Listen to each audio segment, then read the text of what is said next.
السلام علیکم ورحمۃ اللہ وبرکاتہ۔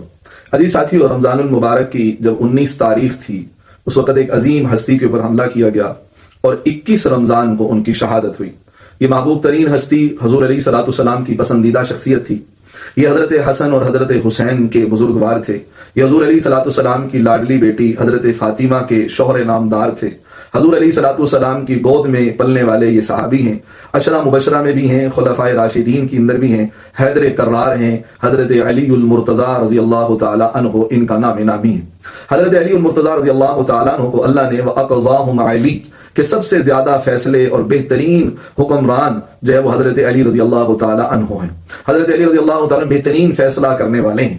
حضرت علی رضی اللہ تعالی عنہ حضرت عمر رضی اللہ تعالی عنہ کے زمانے کے اندر ایک عورت سے زنا سرزد ہو گیا، تو حضرت عمر رضی اللہ تعالیٰ کے سامنے پیش کیا گیا، زنا ثابت ہو گیا، تو حضرت عمر رضی اللہ تعالیٰ عنہ نے اس کے اوپر حد نافذ کرنے کے لیے حکم صادر فرمایا۔ تو حضرت علی رضی اللہ تعالیٰ وہاں موجود تھے۔ حضرت علی المرتضیٰ رضی اللہ تعالیٰ نے فرمایا امیر المومنین میں کچھ عرض کروں؟ حضرت عمر رضی اللہ تعالیٰ نے فرمایا جی بسم اللہ بولیں۔ تو حضرت علی رضی اللہ تعالیٰ نے فرمایا کہ یہ عورت ابھی حاملہ ہے، اگر ہم اس کے اوپر حد نافذ کریں گے تو اس کو تو سزا ملے گی، لیکن جو اس کے پیٹ میں بچہ ہے اس کو کس جرم کی سزا ملے گی؟ لہذا ابھی اس کے اوپر حد نافذ نہ کی جائے اور اس کو ابھی فی الحال چھوڑ دیا جائے۔ تو حضرت علی رضی اللہ تعالیٰ کے حکم پر چھوڑ دیا گیا یہاں تک کہ وہ بچہ پیدا ہو گیا۔ جب بچہ پیدا ہوا تو حضرت عمر رضی اللہ تعالیٰ نے حضرت علی رضی اللہ تعالیٰ کو بلوایا اور پوچھا کہ کیا اب ہم اس پر حد جاری کر سکتے ہیں؟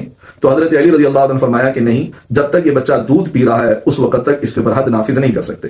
اس عورت نے 2 سال بچے کو دودھ پلایا اور اس کے ہاتھ میں روٹی کا ایک ٹکڑا دیا اور وہ کھاتا ہوا آیا کہ جی اب تو یہ روٹی کھانے لگ گیا۔ حضرت علی رضی اللہ تعالیٰ عنہ سے پوچھا کیا اب حد نافذ کریں؟ تو حضرت علی رضی اللہ عنہ نے فرمایا جب تک یہ بچہ اپنی دادی اور نانی کے ساتھ مانوس نہ ہو جائے اس وقت تک اس کے اوپر حد جاری نہیں کر سکتے۔ اب ظاہر بچے کے حقوق ہیں، اور جب وہ مانوس ہوا اس کے بعد پھر اس عورت کے اوپر حد نافذ کی گئی۔ عزیز ساتھیو، حضرت علی رضی اللہ تعالیٰ عنہ کی ذہانت یہ ہے